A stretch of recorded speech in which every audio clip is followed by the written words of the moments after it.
Pete Dog. That's Malone. How are things? Man, so I'm talking to my boxing coach right now Yeah.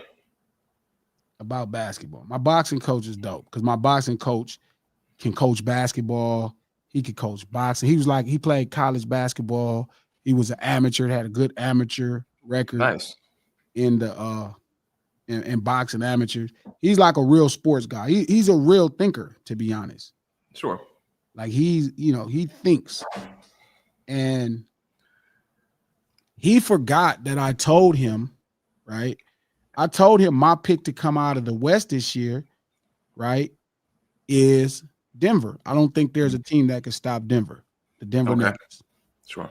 And I told him my pick to come out of the East this year is the Knicks, right? Because while Boston is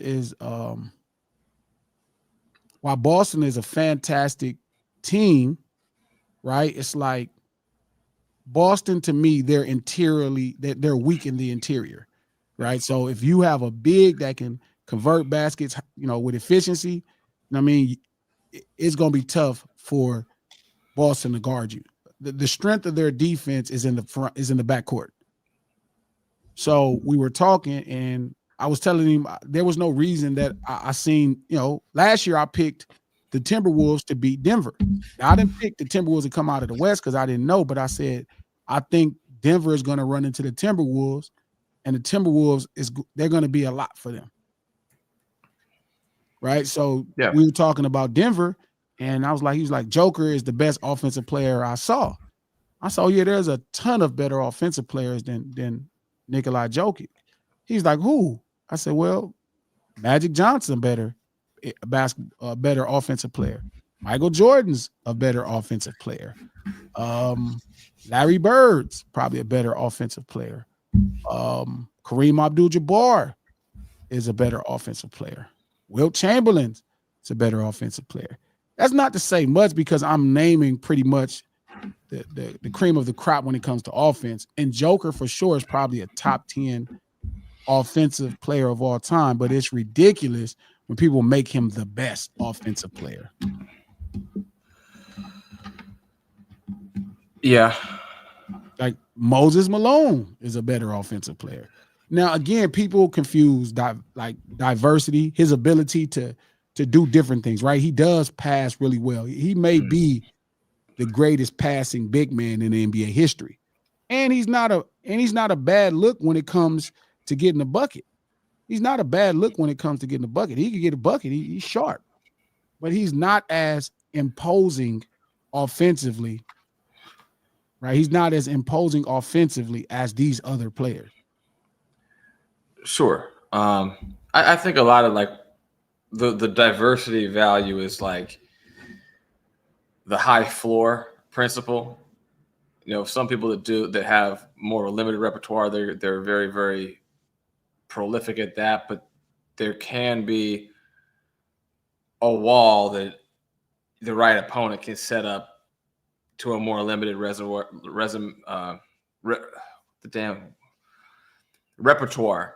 player that can slow it down considerably more. But I mean, we saw that last year also. So yeah, which, and that's not to shade him because he had a great series even against the Minnesota Timberwolves. But that's where I knew it would stop. So anyway, it was a dope conversation. And he thinks I'm crazy, but I'm like, nah, it's pretty obvious. You know what I mean? It's just tough. It's tough. But we were watching the NBA Cup yesterday. It was Milwaukee against OKC, and I thought Milwaukee would win because I feel like the taller you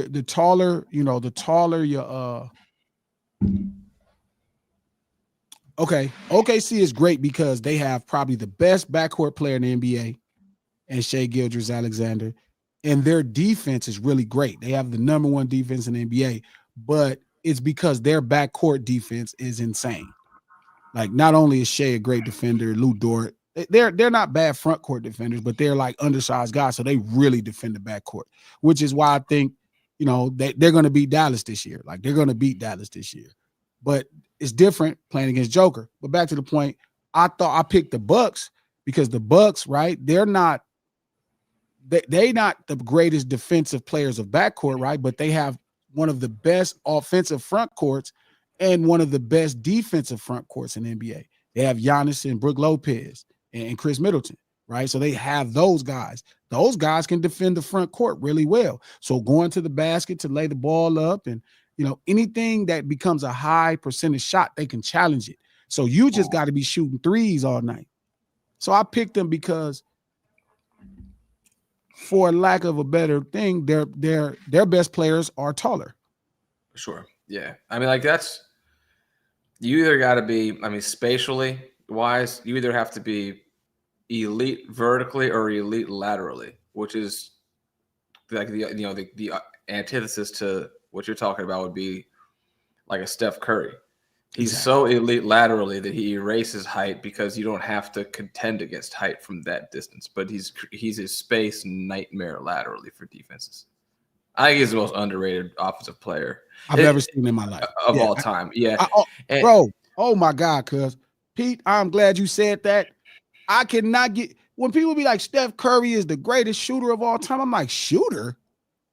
This man is an offensive juggernaut.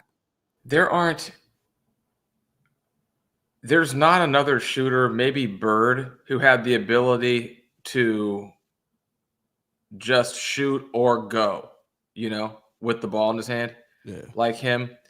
The tragedy, unfortunately, for his career is that he was surrounded by some other pretty good offensive players. There weren't opportunities for him to showcase, all right, how far can you really take this? There were some stretches with Michael's career where you could say, how far can you really just take this just yourself? And he took it there. Steph hasn't really had that opportunity, like that. Well, Steph has been combined with a fantastic defensive juggernaut, right? Which is why they win championships and Draymond Green. But I agree with you. Steph by far is the most underrated offensive player I've ever seen in my life. Yeah. The best pure shooter might be the other guy. Thompson might be a better pure stroke shooter. It's close, but you can see the difference. I wouldn't say that. Yeah, it's close. It's close. I agree. But the degree to which Steph is more dynamic than Clay on the perimeter is emblematic of the separation between him and every other high level perimeter shooter that's ever played the game. No. And you can see it on the same court at the same time, and people don't see it. Yeah, it's weird. Klay Thompson is Chris Mullen. Yeah. On steroids. On steroids. Or Chris Mullen, good knees. On steroids, because Klay Thompson, prime Klay Thompson is just, oh man, is insanity. Like, again, Klay Thompson might be the second best shooter I probably ever saw in my life. Obviously he got more opportunities because Larry Bird could have been special. You right, Chris Mullen and some guys, but with opportunity, Klay Thompson is absolutely just a lights out guy. Like and he don't got to dribble the ball, but that's the difference. And it goes to that same conversation about offense, when it comes to Steph Curry, because Steph Curry gets a lot of credit as being short. Like, he's actually not short for the point guard position. He's 6'3". I saw this motherfucker. That's pretty short. No, for a point guard, that's actually a really nice size point guard. That's a standard. That's a big guard. He's not a huge guard, but he's a regular that's the point bigger guard. Size of conventional smaller contact. 6'3" is a nice size. Now, Shai Gilgeous-Alexander to me is the greatest point guard in the NBA today. Is the best point guard today, but he's also 6'6". But there's a handful of guys that's ever been 6'6" point guards. Remember, the greatest point guard of all time is 6'10", 6'9", Magic Johnson. The second one is probably like a guy like Steph Curry, who's 6'3", or Bob Cousy, who's like 6 foot, or like Isaiah Thomas, who's like 6 foot. Like, that's more standard. So it's I agree with you. Steph Curry by far is the greatest. Like, he's the most underrated offensive player I've ever saw in my life. He is no other player in the history of the game is as much of a challenge with the ball or without the ball in his hands as he is. Yeah. as a gravity draw, as a gravitational draw, I've never saw shit like this. No, and he I moves never so saw like much. this. Like Yeah, I there's other never. players who run amok, but yeah. Yeah, he's like, I don't want to jump off real fast without thinking about it, but he's by far like one of the greatest gravitational draws I've ever saw in the game of basketball. I've never saw one player. Forgive me, that's not fair. I cannot remember seeing one player on the court that demands that much fucking attention. To me, there's only two in my lifetime. It's him and Shaquille Shaq. O'Neal. Shaq, Yeah, yeah. Shaq is like the that's it. closest thing where you be like, fuck. You know what I'm saying? So it's like Yeah, that's really, just I agree with you, manipulates man. the entire defensive spatial approach to all of it schematically. Yeah, yeah. No Ceilings Live, the lunch hour, every Monday, Wednesday, and Friday at noon Pacific Standard Time, right here.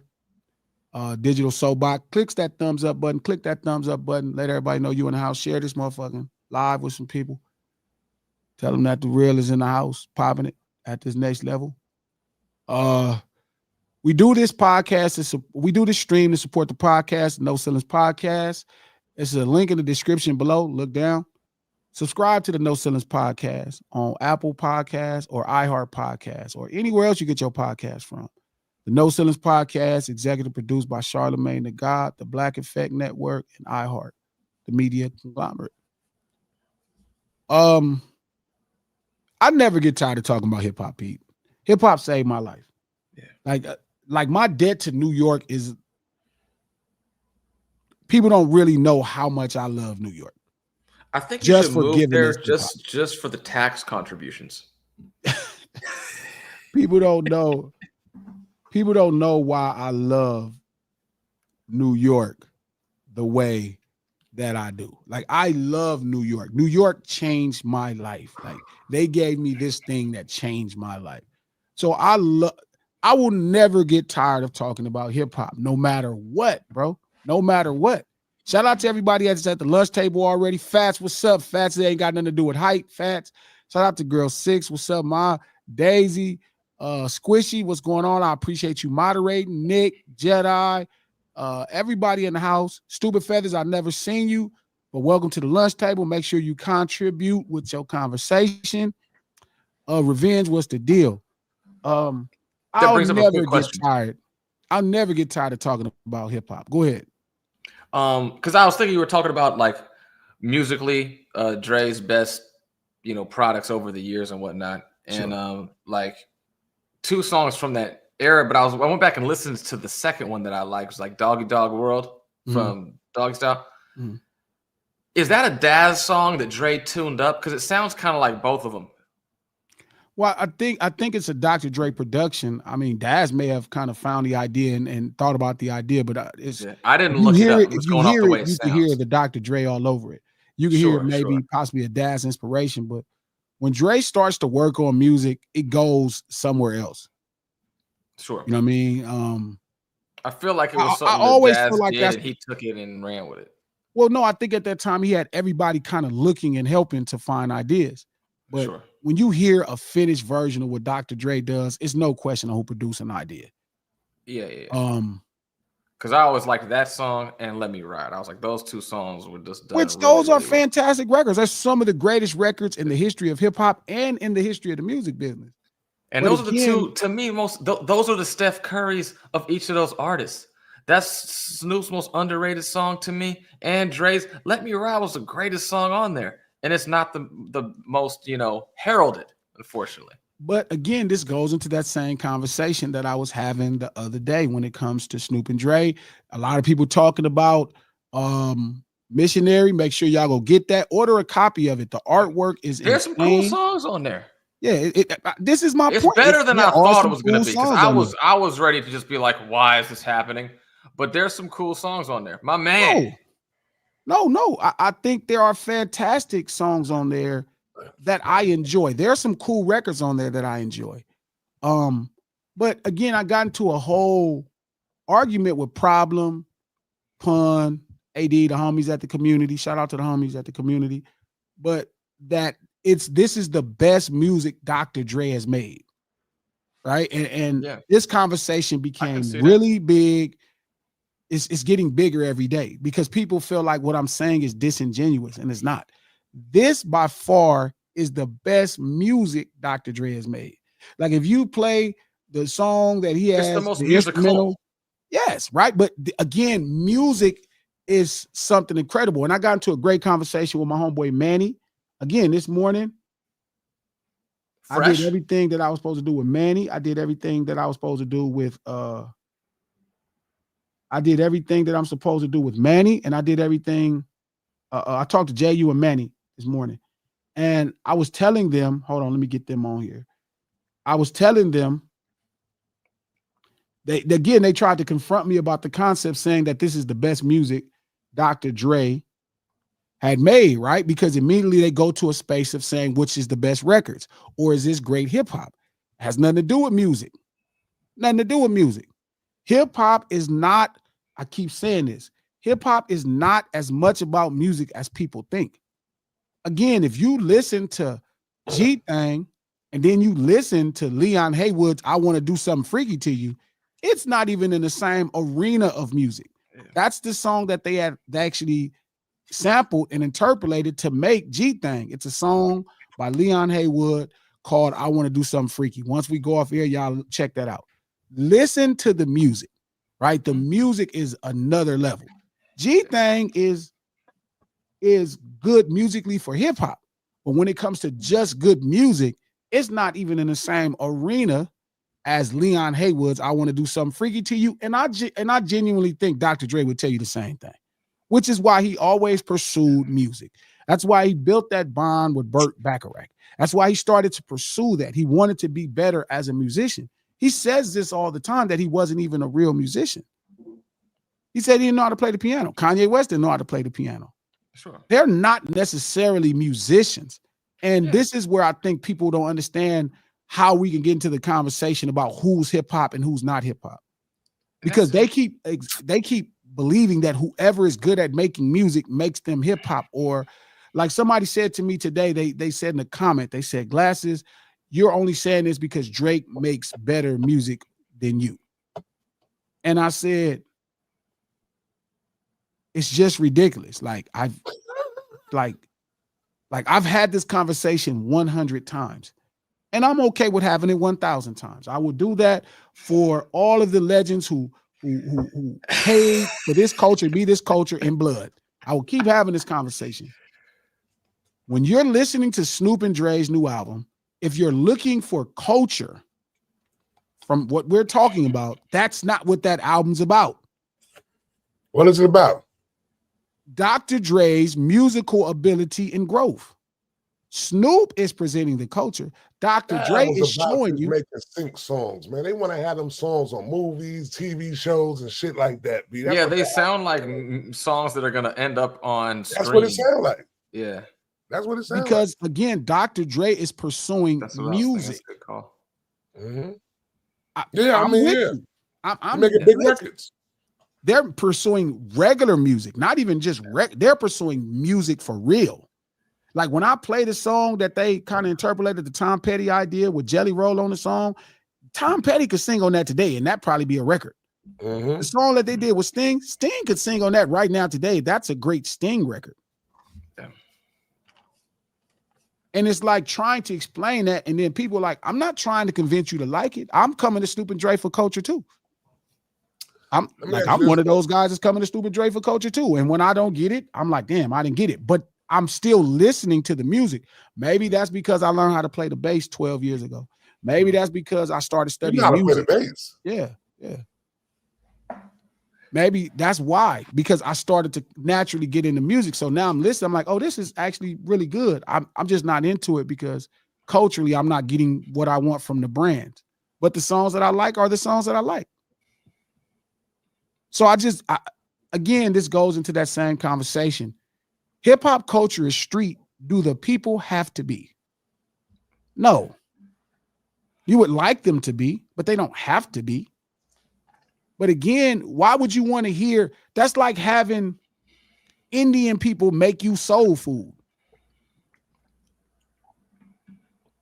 How about that? Like there's a place in LA. Shout out to this spot. I forgot the name of it. I don't know why, but it's on the west side. It's actually on Fig. You know what I'm talking about, Pete. It's on Fig and Gage.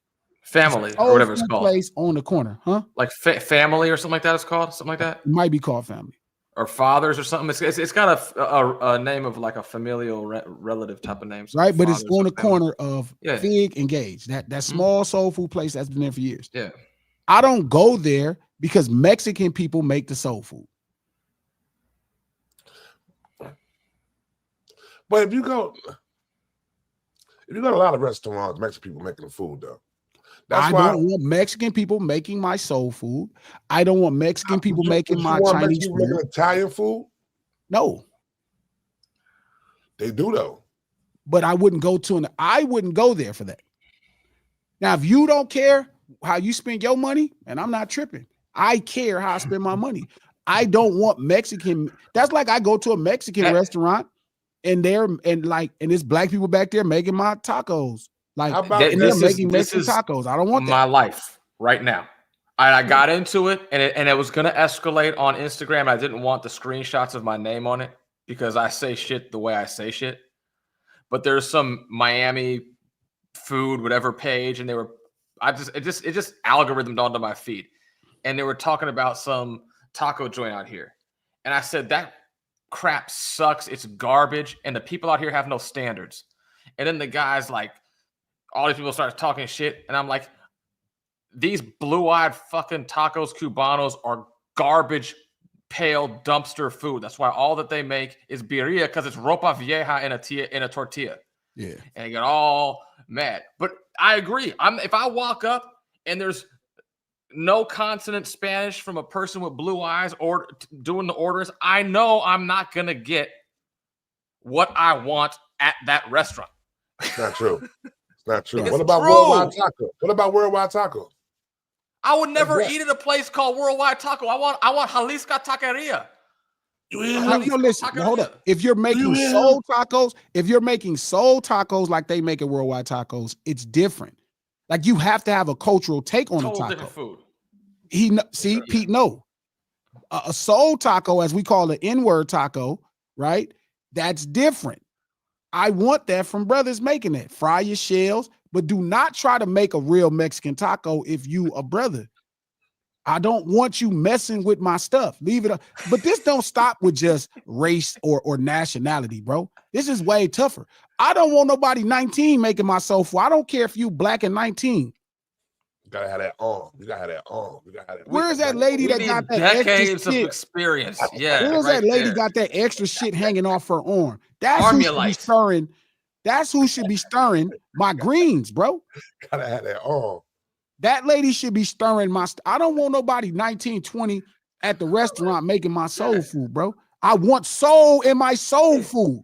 They got it up the street. They got House of Mac, Nouveau soul food place. Young guys, cool, hip, bad bitches there. You can catch me on 27th Avenue with Eloise and Ernestine's because it sounds like they came from the church. Exactly. That's fair. Exactly. Ernestine's cooking. I'm there. Shout out to Neek.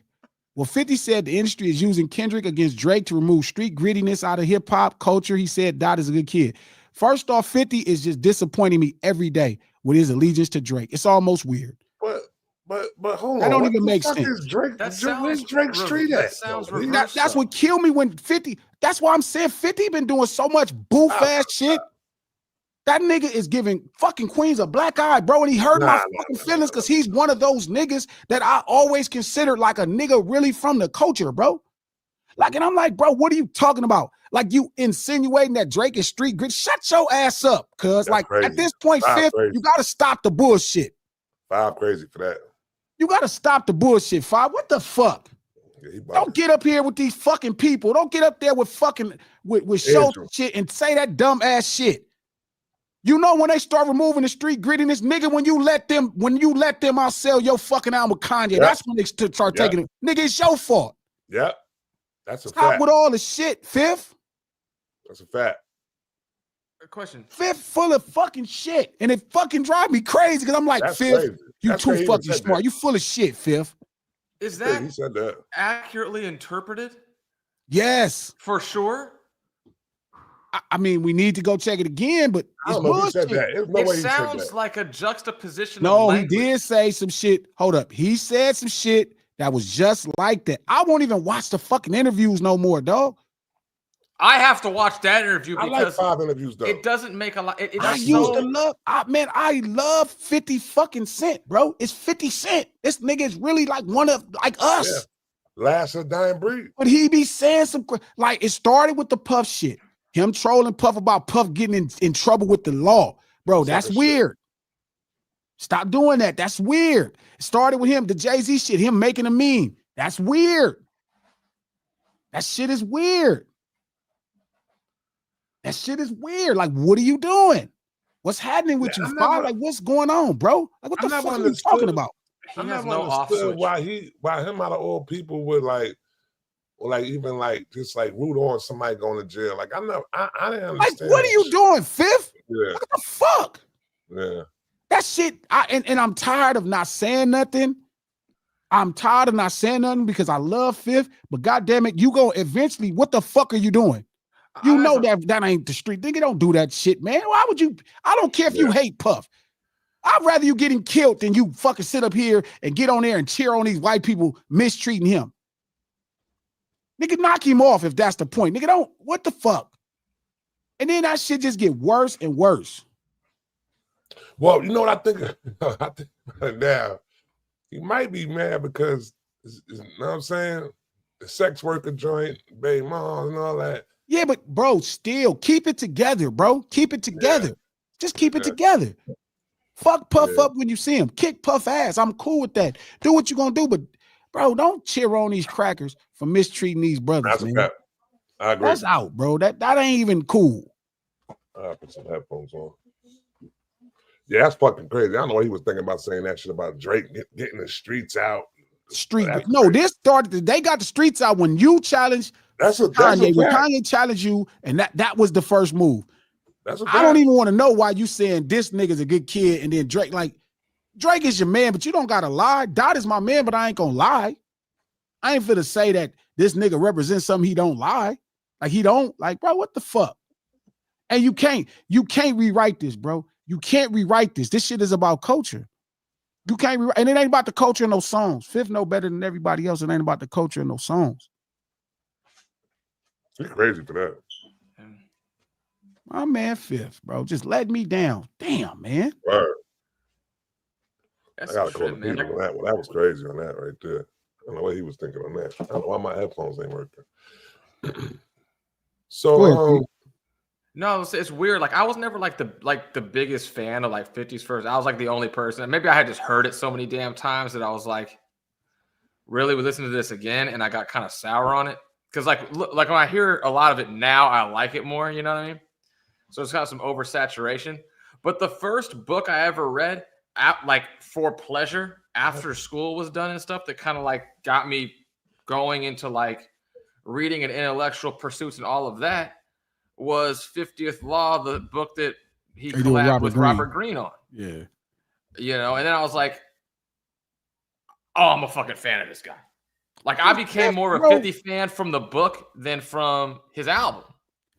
I don't think I've ever rooted as hard for a stranger in my life as hard as I rooted for 50 Cent coming up. Like it felt like he was the last beacon hope of the streets when it, like, I was so happy for him when it worked out for him, man. Like I felt like, cause I could tell everything that he was what we was. I was like, man, you know what I mean? And even through all of the years, like when the whole thing with the Kanye stuff happened, I felt like that was what he's talking about, which is crazy. Like they're not pushing Kendrick to get rid of street grittiness.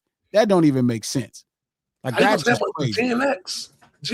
I almost feel like he was saying it like they're doing this to get rid of, or to like get rid of street grittiness by virtue of creating a rubber band effect that where he pictures it's going to kick back against Kendrick in the future. Like it's so juxtaposed that I'm like, it's like reverse psychological. One thing I can say though, I want to hear what he said because yeah, you're right. You're right. Let me. But the because when he problem is, does I speak, though, he genuinely makes think sense he when he would have speak a said lot. some though. shit like that, bro. Like, He's a like, Fifth, what do perpetual you- troll. One thing I know about him from Malcolm is he loves that's fun for him. He likes to just troll the fuck out of anything that moves at any possible moment. So like, I need to hear it. You want to bring it up? Not Need to hear really. it. Yeah. I don't You know how even to know. share the joint, share the screen and everything. Let me see. I think hold I on, can do it. I can do it. I've never We'll heard find it. anything I'll like find it. it's. No, I got it. like, I got it. All right. I don't. It's not like I deify the guy, but it's so Man, it's Well, we crazy say because it's so 50, bro. illogically backwards that I feel like it warrants some exploration because I'm like, that's talking about the snow in Miami, weather-wise, meteorologically speaking. It doesn't make fucking sense. I don't know why my damn headphones ain't working. Yeah, man. I don't fucking know, man. I don't know, man. Fifth just killing me, bro. Fifth is killing me. But again, Fifth been bitter this whole time, bro. It don't matter that he a champion. He won. He did everything, dog. But you still want to rap? Like He he might won accept- everything, bro. Like, what are you doing, bro? Like you won. You like that was like one of the biggest things in the world is him winning, bro. Like him winning was everything. But see, And I it's like think that it feel like he like fuck us and kicking us in the ass and like fuck y'all. I don't care, nigga. I'm finna side with whatever the money is. Like, what are you doing, bro? that's the key thing you saying right there that he won, right? And I think that's the I heard him say before though, when you start to win so much, they root for you to lose though. You know what I'm saying?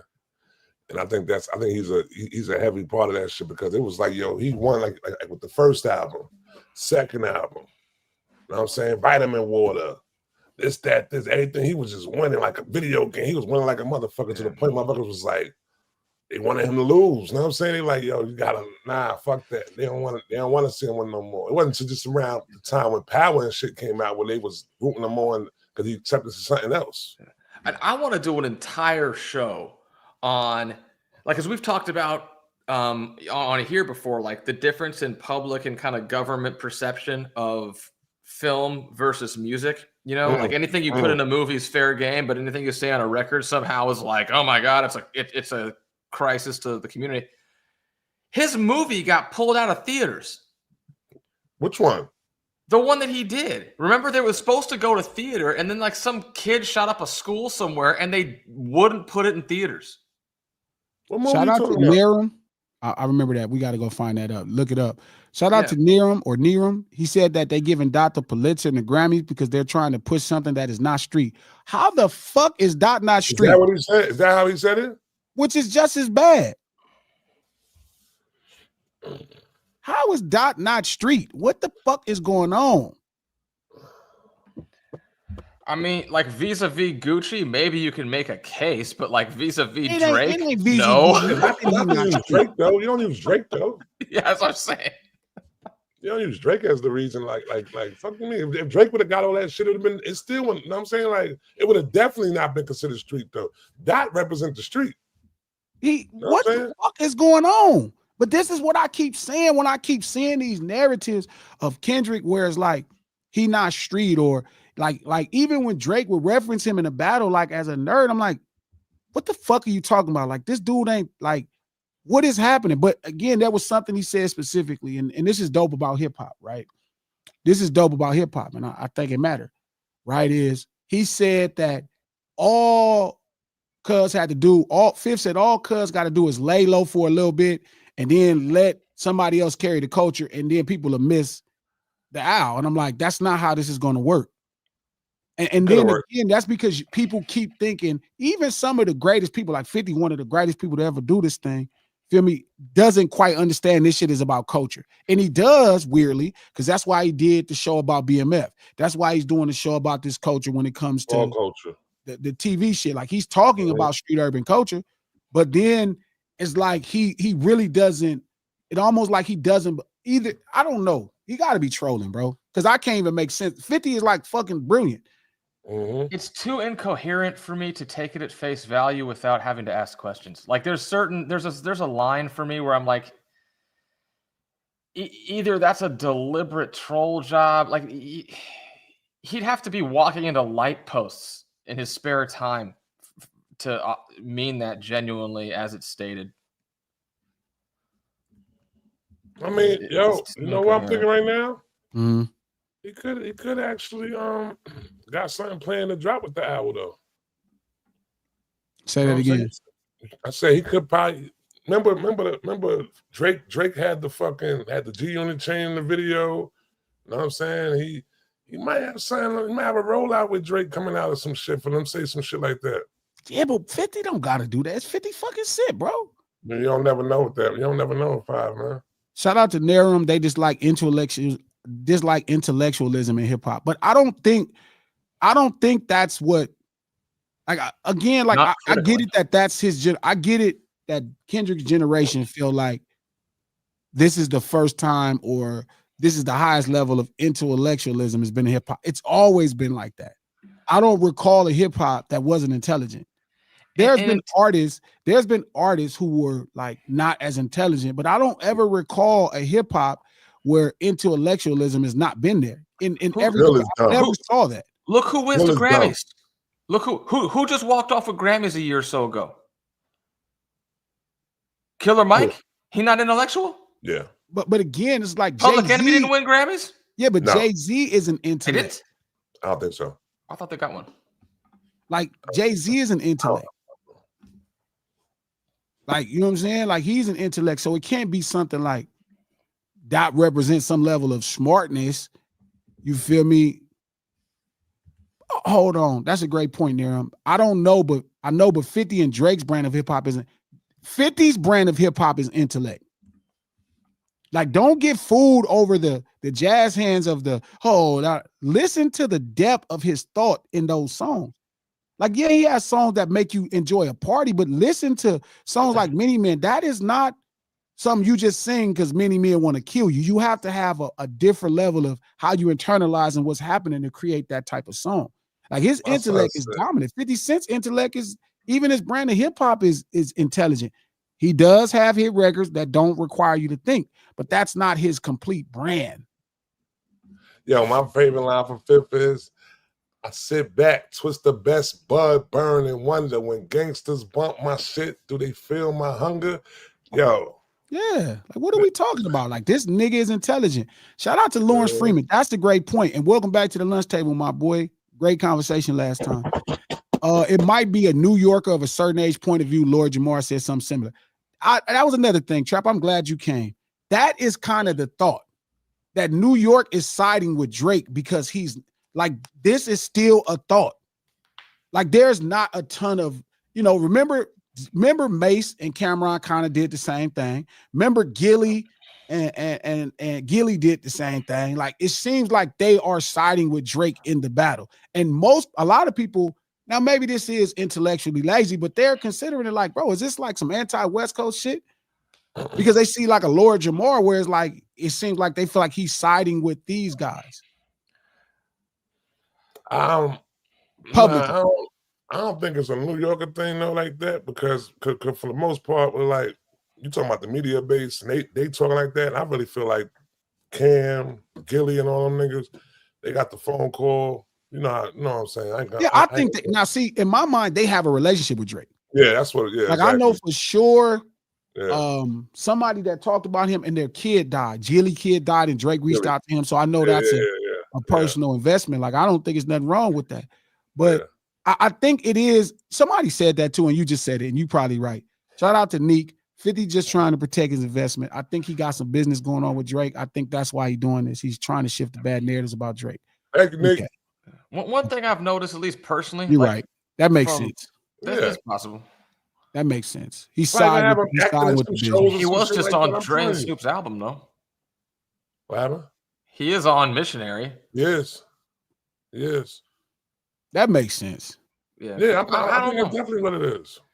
Like one of my personal like concentrated exposure to like older, not older, but like of this age, like our age range, and maybe plus 5 to 10 years. Mm-hmm. So like that true kind of like New York early hip hop age range demo. They're big in cigar lounges. So I interacted and talked with a lot of those guys just from over the years. The cigar lounges all over the place. There is a bit that I kind of gather that they carry sort of like an idea that they kind of have a monopoly on intellect in the space, and that LA is really not an intellectual cultural place. So there might be some of that, like, Kendrick, you an LA intellectual guy, like, no, that's what we do. That's not what you do, kind of thing. Speculating. I You know what? That makes sense. Maybe it's some business we don't know what's going on. Yeah, with the 50 shit, yeah. But as far as like within that though, like I say sometimes, like Kendrick raps like a New Yorker. You know what I'm saying? I'm gonna say I feel like he rap like a Midwesterner. Midwesterner, okay. Yeah. Content-wise, I get what you're saying, though. Yeah. Well, I think his style to me initially, when people start getting on it, it was more Midwestern because it was always this melody in it. But I think there's always been this thing where the East Coast to focus his words. And I've always thought that was disingenuous. There's a lot of like red, black, and green kind of vibe. But I've always thought that was disingenuous because New York is kind of like the father of everything, all the styles. Sure. From the beginning, they had guys who didn't necessarily, like Houdini wasn't necessarily, Melly Mel. LL Cool J wasn't quite Houdini. You know what I'm saying? They've always had the style. Now, which style that to me, like the East Coast tend to go closer to was more of the, and that's not even true. I take that even back. They've always had every style, every fucking style. It's always since the beginning. The East Coast has had every style. It seems like the East Coast values lyricism more, and the West Coast values comparatively more like music and swag. Authenticity, or authentic. That's what West Coast, I think, value on. I'm saying being authentic. I think we all value authenticity within said conversation, right? I think we all value authenticity of said conversation, but I think it's not a value because who was the first big rapper? Who was the first star? Curtis Blow? Like, I don't think he was the first superstars. LL, it's Curtis Blow, and then it goes probably to LL, you know what I mean, without Run DMC because they a group. And then Rakim came and changed how we saw lyricism. Rakim, like Melly Mel was probably the gold star of lyricism pre-Rakim, and then Rakim became the gold star of lyricism. But he changed how it was perceived outside. He's probably the product of how it had changed and evolved inside of the New York scene, and he just rose out of it. So he's more emblematic of the way New Yorkers viewed it, and then when he popped, everybody else got to see how they had been viewing it beforehand. Well, I still think Rakim's style of lyricism is the goal. Yeah, that's true. Let me back that up. That whole era, that second gen of New York MC really defined lyricism. That's a good point, Girl 6. Forgive me. What do y'all think of KRS-One he's never mentioned? You're right. Let me back that up. Forgive me to Kane. Forgive me, G-Rap. Forgive me, Chris, like KRS. That second tier of MCs, because I consider the first tier. I consider the first tier 79 to 84. Yeah, so it's 85. And I consider the second tier 85 to 89. 89, okay. So girls, that's a great point. That second tier, even on the West, when you think about it. Yeah. Right? Because you get the Ice-T. Well, Ice-T is you get the Ice-T, even though he's a first tier guy. You get the Ice Cubes. That started defining lyricism to this day, that defines lyricism in modern hip-hop. That second tier of writer. Yeah. That second tier of writer of hip hop, that 85 to 89 MCs, that's the Rakims, that's the G-Raps, that's the Chris, that's the Kanes, that's the Ice Cubes, that's the EPMD. EPMD, because they really started doing music. That second tier defined the writer the way we see it. Even from a diss record standard, that defined the writer the way we respect in modern hip hop to this day right now. The production too? The production was around that time too? So no, I think that happened in the third gen. I think that's when you start getting the Dre stuff, the RZA. Yeah. So where hip hop as an MC was being defined by Melly Mel and Curtis and Ice-T and Too Short out here, right? It got prolific in the second tier. Well, the same thing in the production, because initial hip hop production from 79 to 84 was regular music. Sylvia Robinson, Larry Smith, they was playing all of that and having Too Short 4-piece bands. It was pretty like you would make any other musical offering. You know what I'm saying? Until Marley Marl comes, right? This is 85 to 89. Marley Marl comes, right?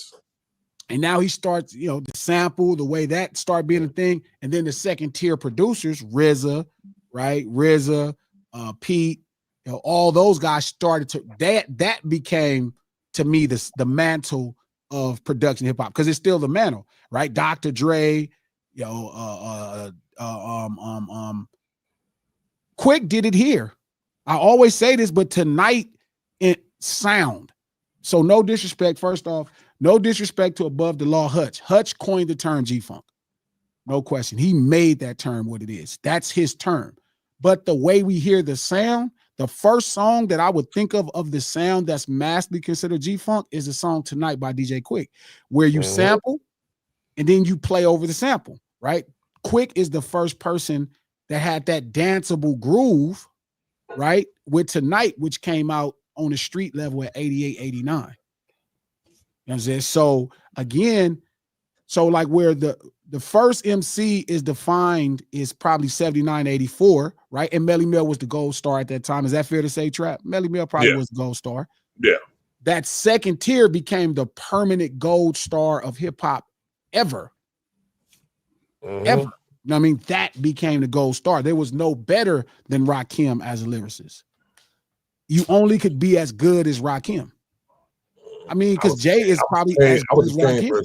I was a Kane person. I was a Kane person, though. Either way, forgive me, the tier. Forgive me. Yeah. The tier. The second tier became you only could be as good as Kane, only as good as G-Rap, only as good as KRS-One, only as good as Rakim. Yeah. Right? They were the speed of light. You can't. They're the speed of light. That's as fast as that's you it. can go. You ain't. It's no faster. They are the measurements, right? But then the same thing happened with the production. The first tier of what we would call hip hop production or coin, because again, 79 to 84, Houdini, Grandmaster Flash and Fierce 5, Sugar Hill Gang, Too Short, Ice-T. That was hip hop. But again, they approach hip hop, the music, the same way you would approach making music in any genre. They was playing it.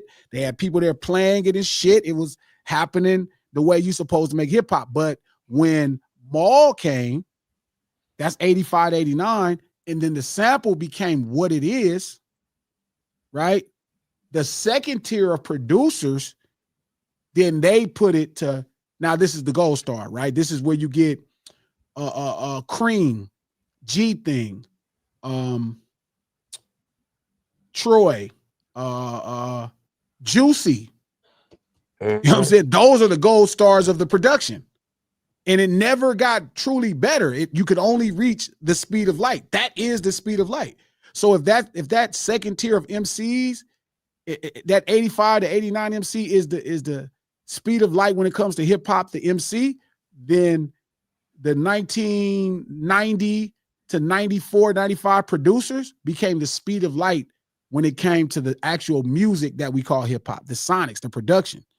That is the gold star. Is there any, like, has there anything came out? Like Cream is like, to me, like I always say this, like Cream is like the most New York thing I've ever heard in my life.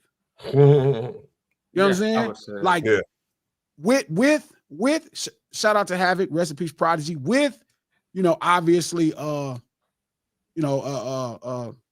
no such things as halfway crooks, scared to death, scared to look. That being right there, right? Couple other songs being right there, but Cream is the most New York thing I've ever heard in my life when it comes to actual like records. Like I've never in my life heard nothing as New York as fucking Cream. Like Cream is like, fuck. Like I've never, even when I play it in New York and I look around, I'm like, yep. Prime New York. Like I'll be like, yep. It's about right. You know what I'm saying? Like there's other songs, but like Cream is like New York. I would have to That's gonna be tough for you. You can't get into this because you done heard. Yeah, I'm gonna leave it there. Because that's like, it's like But see, you can tell me what you think. You could Coast. tell me exactly. You could tell me when you came out here what you was like, oh yeah, this is that shit right there. Yeah. Like when I go to New York and I see Cream, I hear crowd be like, yeah, this makes sense. To me, Cream is G'd up. Like it's the max. It's the max. But you from here, Pete. So it's different. Kind of. But I'm like, I'm across the street. And I'm not mad at that. I always say Battle Cat is the sound. Like, don't get me wrong. Dre is obviously our most accomplished producer. If not, the most accomplished producer in the history of hip hop. But for the West, Battle Cat ass is like our theme music. Like outside of the West, people think of Dre. Inside of the West, Battle Cat. I mean, even in the Bay, it's Battle Cat. Sure. Like Battle Cat shit is just like that's our theme music. But our score is different than our theme music. Sure. Like so to me, like when I go to New York, like the most New York thing I've ever played in my life is Cream. It'd be like, oh yeah, this makes sense. I get it. It ain't just a song no more. This is actually what it is. Yeah. The only other thing that was even close to me, and again, speed of light, not faster, close, was like a couple of songs from like the second Big L album. I was like, this is really it. Lifestyle of the Poor. Okay. How about Whose World Is This from Nas? It's fire. Yeah, that is. Yeah. Nah, it's I mean, I'm gonna mention it's different. It's different. Yeah, it's gonna be a million songs for him. The Bridge Is Over. The Bridge Is Over definitely has a New York feel. You can't play with that. Fuck the Bridge Is Over. Fuck the Bridge Is Over. Oh yeah, from Queen. Trap from Queens. That don't do that. That's like a nightmare for him. Bridge Is Over. So again, it's like for me, that's like when I go on Collins. Like when I go to Collins, when I'm in Miami and I go on Collins, Rick Ross. Mm-hmm. If you play any of them fucking Rick Ross songs on Collins in Miami, you just play Rick Ross. You'd be like, oh yeah, this makes sense. Oh, this makes sense. Here's a question for you, Trap. If you in New Orleans, what's the most New Orleans songs you could play? When you look around, I eat, sleep, shit, and talk rap. You know the 90s. That not even says I bought that. Oh yeah, that's only Charles. I bought that. Yeah, that's my. But I'm saying not from outside, but when you look in and you be like, oh yeah, this fit. Have you ever played me? Like I do that when I go to different places. I play the music. I do that. I do that when I go to when I'm in towns, driving around looking at like, just dumper fucking real estate investment properties and shit like that. I'm listening to the shit from right on that street. You really that's how you. I had a listing on the same street 1 block over because I looked it up. I'm like, this looks like the Country Grammar fucking like video. So I'm like, where was that filmed? It was 1 street over. I'm like, I gotta put this shit on. That's the best. I do that every time, bro.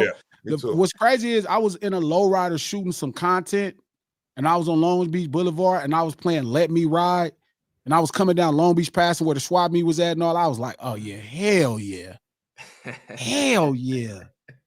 But that's like one of my guilty things to do. Like, it's funny because when I play Rick Ross, if I leave Collins, it don't make as much sense.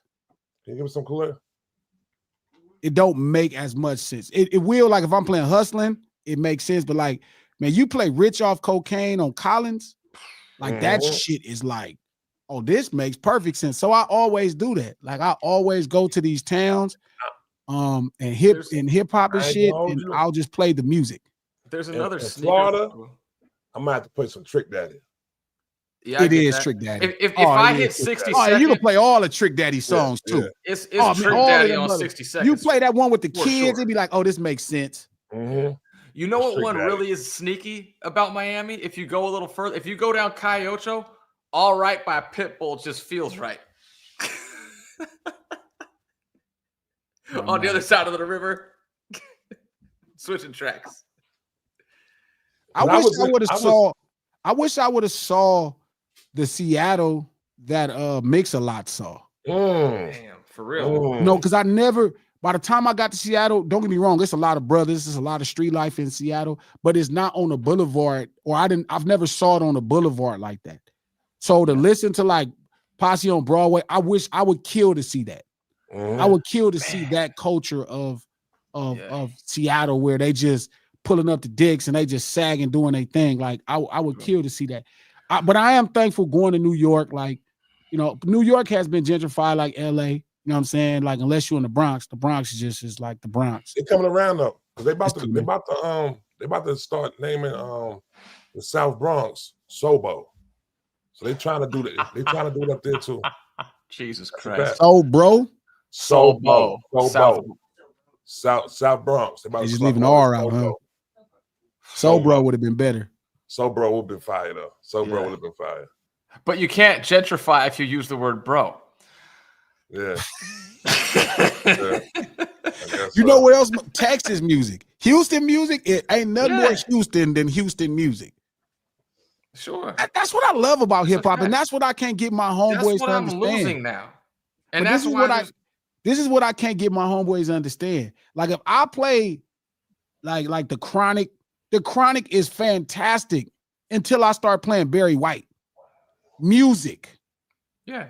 Now, don't get me wrong, the records are the same. Like, I'm like, oh man, the records do the job. They drive a point, I get it. But the music, like if you play the I Want You album by Marvin Gaye and then you play the Chronic, you notice severely musically there's a difference musically. Don't get me wrong, the records do the job, but that goes to hip hop. And this is what I was saying about Missionary that y'all should go pick up and check it out for yourself. Like the music is great on Missionary. There's some good music there, but I go to Snoop and Dre for culture, but that's my point. That's why it goes to that same thought of what I've been saying about hip hop being culture. This is what, when I listen to an artist and I'm telling you they're not hip hop, is because they're lacking in giving me the culture.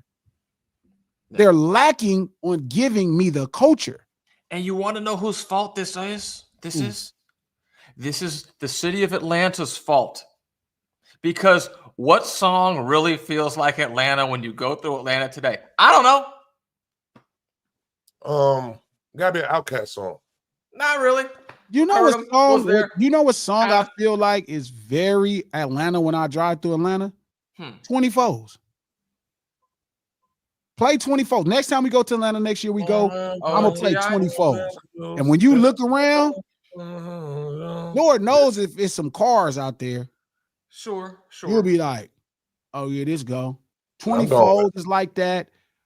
Elevators is like that. If you see elevators in Atlanta, I've seen elevators in Atlanta. I was about to say elevators. I was about to say that too.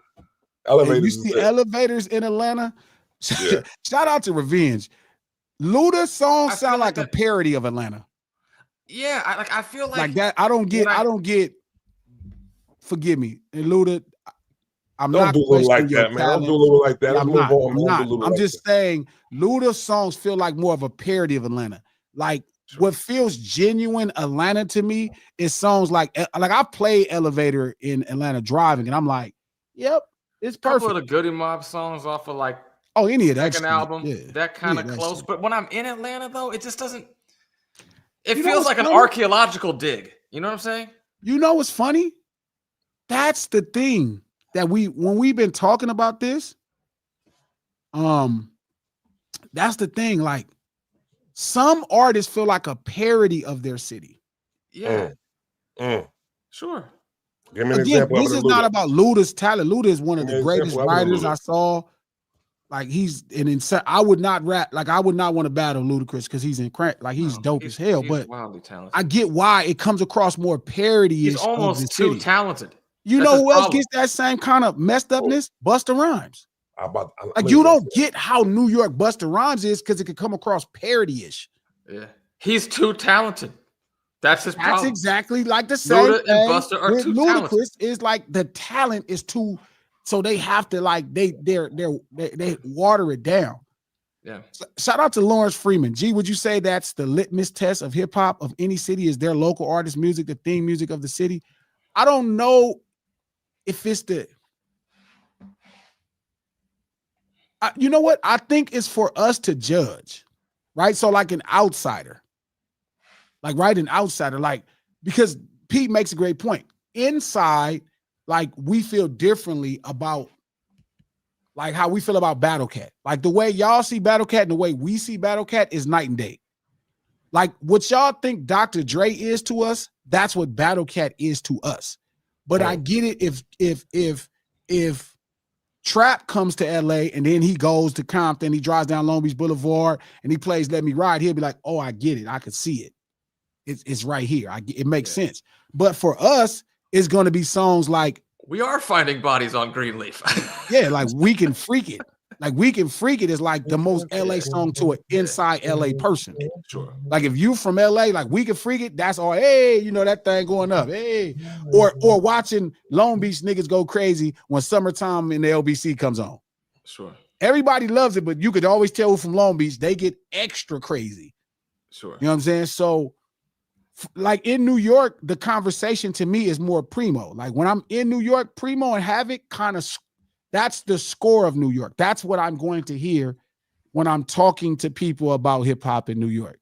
But if you're asking me as an outsider, like when I go to New York and I play the music, nothing beats Wu-Tang in fucking New York. RZA in New York is like crazy. It's like, oh yeah, this makes sense. I get it. You know who rings off like that for me when I'm in Cali though? Who? Nipsey, Don Kennedy. You know Oh, because you be in a nice, you be in the nice areas. No, for real, it matter. I swear to God, like it kind of like NH music is like Nip and Dom is like when I'm in a cool area, like by the beach or like Santa Monica. Yeah. No, for real. Like I'm not joking. I get you. Like especially the Nip that everybody got to, that is very much like Marina Del Rey Nip. Sure. Not the dialogue, but the score, the theme of it. Yeah, it's different than like I'm Good YG, you know? No. I played the shadiest one when I was riding around there one time. You know what I'm saying? Oh yeah, if you try to shade, but you gotta go where it's at.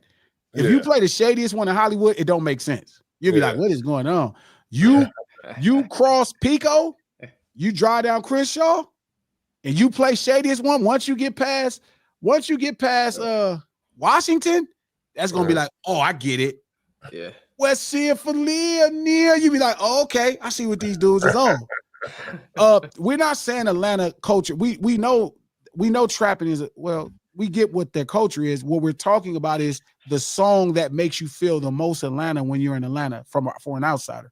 And I know for sure the two songs I remember the most are 24s and Elevators. Elevator in Atlanta is different. Like I've never saw people react to it in Atlanta, but when I'm driving through Atlanta and I play Elevators, I feel like, oh yeah, I'm at home. You know what's crazy? You know Atlanta people hate Welcome to Atlanta? Yeah, I get that's why. another caricature song. That's a caricature song. That and it's not really because I think JD did an incredible job of making it, but it's like, I get why. Yeah, it's like, yeah. I mean, it's called that's Welcome like to Atlanta. California It's love. made for That's people like outside California Atlanta. love in California. Yeah.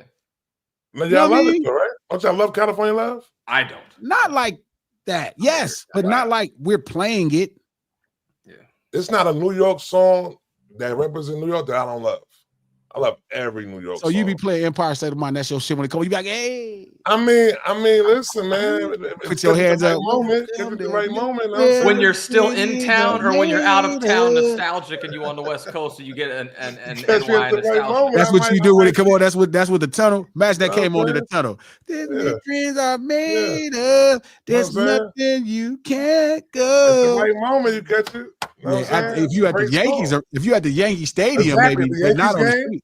Yeah, no, if California Love came on at the Dodger Stadium or at the Laker game, yeah, we like, oh, turn up. But like at a party, bro, don't play that. Yeah. Don't play that. Yeah, man. I remember when I was shout out to hold up. Shout out to Name Brand. Facts. Bullets ain't got no name Nip for sure in South Central. Yeah. That one, oh yeah, you tripping. That shit going up. Like I remember when I was I remember the first time I came to Cali, right? The first time I came to Cali, this is years ago. It was like the month when Ja Rule New York song came out. I'm out there with a bunch of New Yorkers too. We walking up and we walking down Sunset, singing that shit. I mean, we wasn't in the hood doing that shit though, but we were singing the shit, being New Yorkers, doing some ignorant dumb shit. Word. And that was a great New York song right there. And I was, you know what I'm saying? What's a great West Coast song for us inside of the West Coast that talks about the West Coast? Yo, I want you to hear. You know what? When you come in the room today, right, and Chuck T is in there. Yeah. I don't know if you met Chuck T yet up in the room, but he got a dope ass California song that he just played for me the other day. That's dope. He got the dude. He got what's the name on it? He got Young Humpty. You know what Shock G's son is doing. Like he rap. Yep. And then he got the other dude that was on I Get Around. You know dude name. Wait a minute. What's the most? Probably Summertime in LBC. Yeah, it's a good one.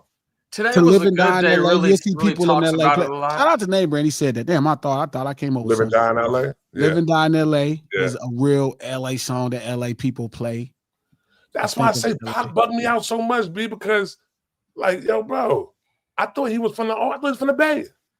Yeah, but he also understood hip hop as his national ghetto thing. I always I realized how ahead of the curve he was. Sure. What's another Born and Raised in Compton? You see people in Compton playing that. You don't really see it. Like, but that goes into hip hop too. Like, there's the hip hop that we make for other people to know about our city, and then there's the hip hop that we make for people in our city to be proud of. Sure. There's probably two different things that we don't honor. Like California Love is definitely more of an out of towner song. When it first came out, don't get me wrong, everybody loved it. But over time, it became such a, like, I would imagine like what's a New York song in New York that they say New York? Like, I don't think I've never seen nobody really play New York by Ja. Yes, they do. No, in real time. Not, I'm saying now. Like, would that set off the club? It still goes off when it come on, though. It come on right now. That might be one of those. No, I'm not gonna say that. I'm not gonna do that to him because all them Ja Rule songs that came out before the 50 shit still go off. But after the 50 shit, that might be the only song that people play. Huh. You know what I'm saying? Shout out to LaQuasha Burnham. Excuse me. Thank you for the $2 to Live and Die in LA. Yeah, that's facts. Thanks. That's our first lunch, man. You looked out. Would it be LA without Mexicans? Yeah, we love to Live and Die. Every LA nigga still right now play Live and Die in LA. That's our song. But again, I'm saying what we're asking is not the theme song of the town. We saying the song that actually mentions the West Coast. You know what I mean? That mentions LA or the Bay or California or not just the song that we all like, but something that mentions it that means something to us. Good Day talks about a lot of LA stuff. Yeah, but Good Day is like the Good Day. You know what I mean? It's not a LA. It's an LA song, but it's not a song mentioned in LA.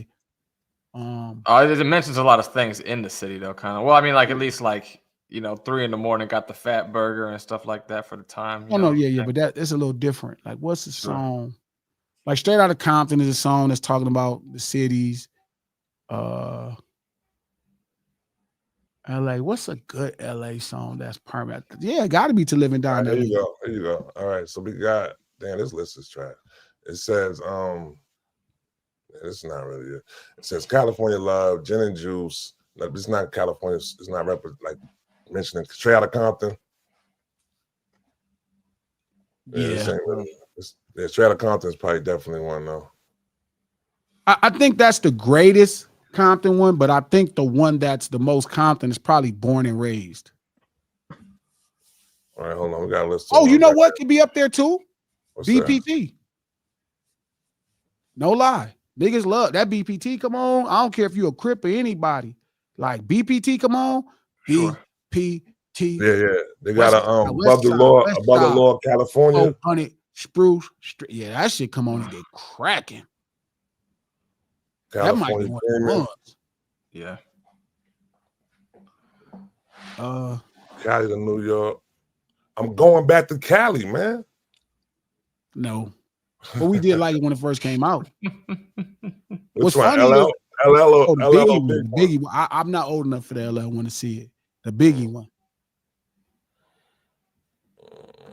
They got a bunch of songs saying California on the joint. You know what's funny? You know what's a song that I don't know if it go off in the Bay, but it go off for us about the Bay? The greatest one, Yay Area.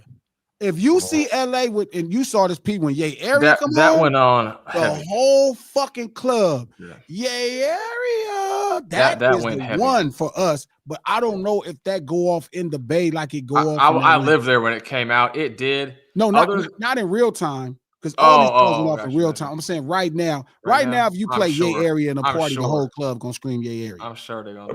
What about Tell Me When to Go? That's more of a theme song of the hyphy movement. It's not like saying. I think the song that if I was gonna bet money that probably gets like the most just hits like a bomb in the Bay would be like the biggest Mac Dre song. They're gonna go crazy on that. Mr. California. Shout out to Name Brand. Annie Up is new. How do y'all like do Annie Up? Annie Up, is that all in New York? I know that's the attitude. That ring off. That ring off. Yeah. That's a New York song. That ring off in New York. That's a fact. I feel like Hard Knock Life is probably like a top 5 all-time New York song. At least from outside. Hard Knock Life is a New York song if you don't go to New York. Yeah. Like if you imagine what New York is, I can see why you would think like that song from an outsider perspective. Yeah, but it's the outsider that never been. I've never in my life saw nobody in New York, and I'm sure at one time they were, but I don't think I ever saw that ring go. That song really made me realize how much of a genius Hove is, though, B. Because if you listen to what he's saying, that he's talking straight hood shit on that shit, B, and covered that shit up with an Annie sample, B. You know what I'm saying? Covering that shit. He talking the hoodest shit, you know what I'm saying? On the shit. And it all got by from just using that fucking hook that fucked them all up. You know what I mean? Yeah. But y'all not like the one for Annie Up with definitely. I got a question about Hove question. I was talking to a guy yesterday. He was talking about a story. He said, "This is true. It checks out. Everybody knows about it from New York." And I was like, "What's that?" Well, I can cross it. Was there a meeting of sorts or something like that in London in a club between like Jay-Z and Shower Posse and Colombians that resulted in Colombians gave Jay-Z a chain that he wore early in his career? I don't know about that, bro. Never heard of that. I can find out though. Yeah. I can find out. New York, like I can find out. Yeah, I can find out about it, but I don't. From my sense, I don't know about it. I never heard of that. It sounded stretchy to me a little bit just because of the scale of it. I'm like, Jay-Z was an ill chain wearer back in the days too. Yeah, he was. He really brought a lot of class to the game. Bone Slave, thank you for the $2, my boy. What role y'all feel Sugar Free plays on the West Coast? That nigga is our spirit animal. It's too local. Not Sugar too Free local, our but spirit animal, bro. Yeah, like if you want to know who our spirit animal is, or like our mascot, like who would we parade out, it'd be Sugar Free. He's the Steph Curry of rap to me. Yeah. Especially who's the comparison of him on the West Coast, on the East Coast? Fuck. That y'all swear. Oh, Havoc. I mean Prodigy. P. Prodigy. Oh, Prodigy. Yeah, you can't tell a New York nigga nothing about Prodigy. I mean, I'm gonna hear niggas gonna argue down about Prodigy. A nigga told me there was a time Prodigy was like #1 in New York. I'm like, what year was that? That's a fact. That is never a fact. It was 99, 2000. It's not no fucking fact. Bro. When he came out with H&IC, you gotta think about this like this, right? Murder Music came out. He was destroying Murder Music. You know what I'm saying? Every track destroying the shit. H&IC comes out, destroying H&IC. Queens, destroying it, right? Wasn't that when those guys got? It's to the point. Listen, hold on. It's to the point, B. That's why Hov went at the nigga. That's why Hov went at him, because he was right there. He was about to be that dude. B. Like Prodigy, Hov went at Prodigy and Nas. Why would he go at Prodigy? Huh? Really? On Takeover, yeah. Takeover. No, I know that, but I'm saying, really, P was like the number one, bro. Yeah, bro. P was that dude, B. He was that. He came out with the album H&IC. Head nigga in charge. He was there. He was about to be that dude. And with DMX and Jay-Z right there. Huh?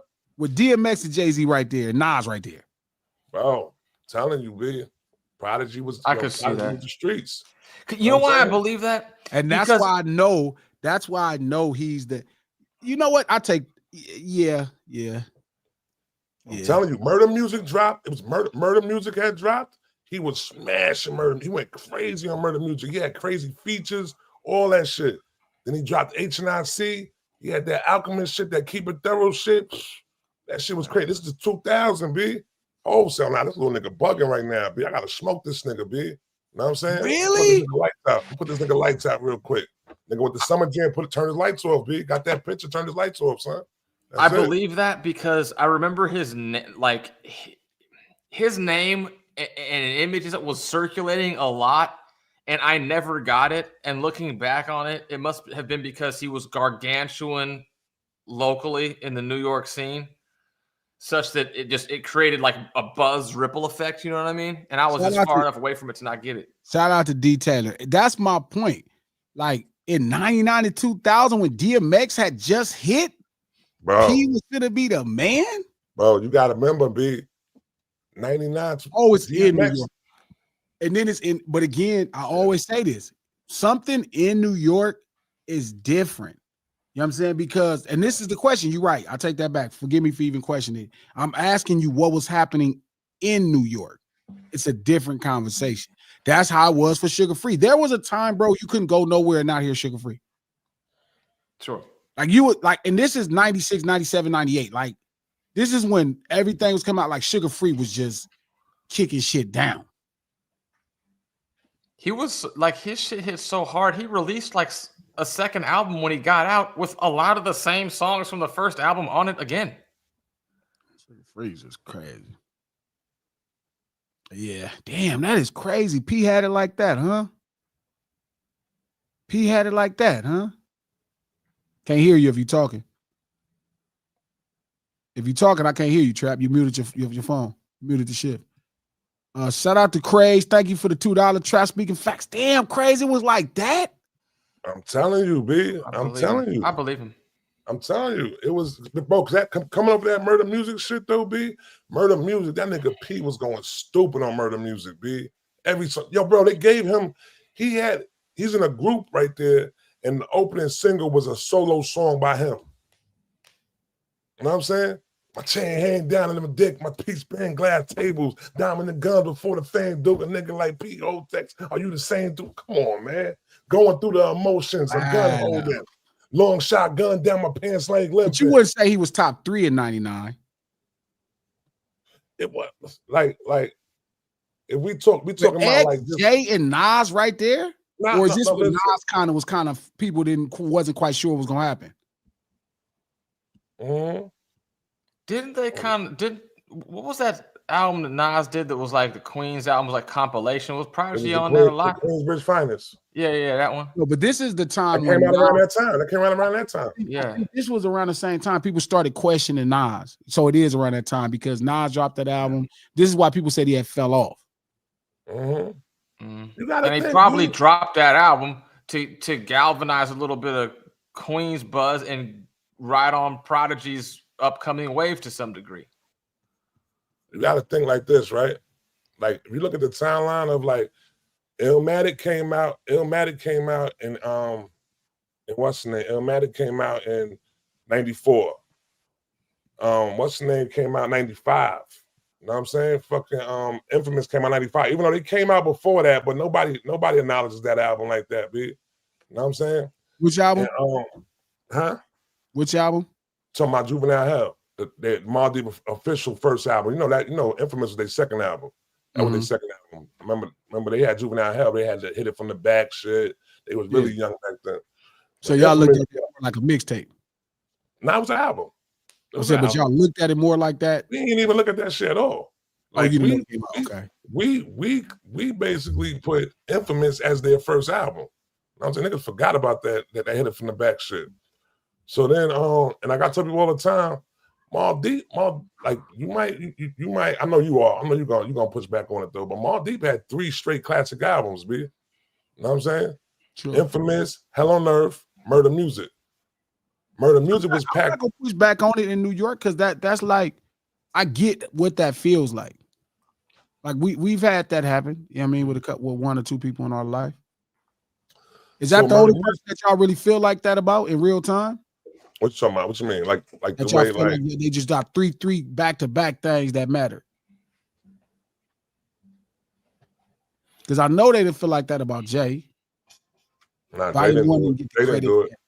Even though I like the Jay shit was ill because Jay, I like the Valiant One though, but people ain't start fucking with Valiant One until it got repackaged up and put out with all the videos and all that shit. You know what I'm saying? I don't, which I never understood. I never understood why people ain't really, you know what I'm saying, like connect to a Valiant One like that. Cause I felt the Valiant One from the top. I think it was the City Is Mine song that really rubbed people the wrong way though. Well, again, remember Jay understood the record business real early. Shout out to Craze. Thank you for the $2. My boy P had the streets. Streets, wow. Crazy. He had the streets, exactly. No, I could get what you were saying, like back to that point about Jay, because remember the second album, he started really trying to go after a cleaner sound. Mm-hmm. I mean, because at that time, Big was killing him. Remember, 97, his Big passed away. His album hella like clean and fire. So I could see him going to Puff, him going to Tone and Polk, him going to Teddy Riley, trying to make where he thought his music needed to be, because Rockefeller didn't really have an in-house that I could remember at that time. Mm-mm. They didn't really have an in-house guy. So remember, the first album is him using the guys he used. The second album is him using different guys. The third album is him using different guys. So like they didn't really get their signature sound to me until Blueprint, like around that time. When Kanye and Just Blaze came to life, that's when Rockefeller started having their own signature sound. You know what's crazy though? You know what's crazy? Is that, and I realized this the other day though too, is that basically, if you listen to Reasonable Doubt, that was Blueprint. Soulful samples. But even how they did it, it was just different. Wow. I'm looking at this. I'm looking at this complex right now. No, we did this shit in ADHD before though too, but complex to Jay-Z. Let me see what an honorable mention was though. They ain't even honorable mention that nigga. B, that's crazy. That's why I fuck these fucking publications. They got DMX, Eminem, Nas. Again, forgive me for not saying this, and shout out to D Taylor, because I do think Bink. I know Bink led the sound on it, but I'm saying he wasn't an in-house Rockefeller producer. Yeah, he led the sound on Blueprint, and he don't get a lot of credit for that. But let's make sure we do get that out there. But yeah, I'm saying when Rockefeller developed a sound that they were a signature sound that they were known for and able to break different things. Man, that is crazy. That y'all really need to do a doc on P, man. They do, dude. Yo, bro, I'm telling you, bro.